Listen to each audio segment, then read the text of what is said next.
Velkommen til Bjert, en lille landsby lidt uden for Kolding, og en af de landsbyer, som folk rent faktisk flytter til.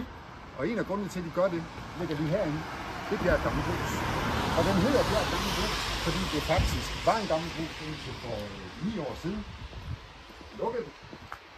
Siden da er det udviklet til en delikatessehandel med lokale fødevarer og kunsthåndværk blandt andet, til en øl- og vinbar, og så ikke mindst til et mødested, hvor der bliver holdt masser af koncerter og alle mulige andre events. Og alt det her, det bliver langt hen ad vejen drevet af frivillige kræfter, blandt andet frivillige kræfter fra den støtteforening, der nu beder jer om en hjælpende hånd. Inden vi går indenfor, så skal I lige have lov til at se vores smukke svaler herude på muren. De er faktisk lavet i samarbejde med en graffiti-festival, en international graffiti-festival, som blev holdt i en anden landsby, lidt uden for Kolding, nemlig Lunderskov. Og så er det nok herude i regnvejret. Nu skal vi ind og se, hvad der gemmer sig herinde.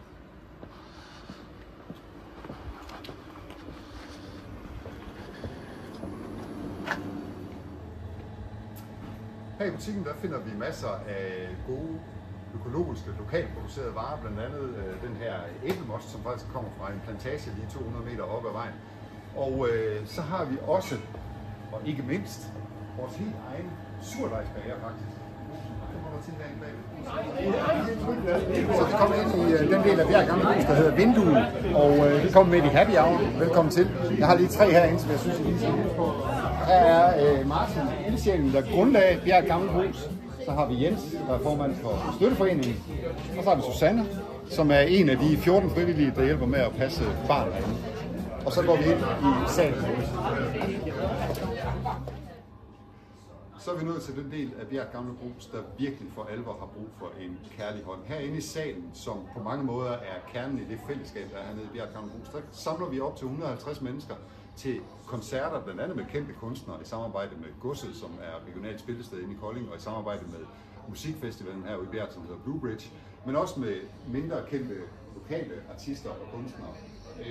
Vi holder quizaftener, vi holder borgermøder, vi holder strikkeaftener, vi holder spise sammen arrangementer, vi holder foredrag, alt muligt forskelligt. Men vi mangler noget bedre ventilation herinde, eller rettere, vi mangler faktisk noget ventilation. Vi mangler at få bedre støjisolering af hensyn til vores naboer, og så mangler vi at få helt styr på alt, hvad der har med brandsikkerhed at gøre. Du vil ikke sige, at vi er på spanden, men jeg er gået herude på Tønden for lige at vise jer et af de 2 toiletter, vi har i hele bygningen, og det er altså ikke meget, når vi er 150 mennesker hernede, så det kunne godt bruge en opgradering.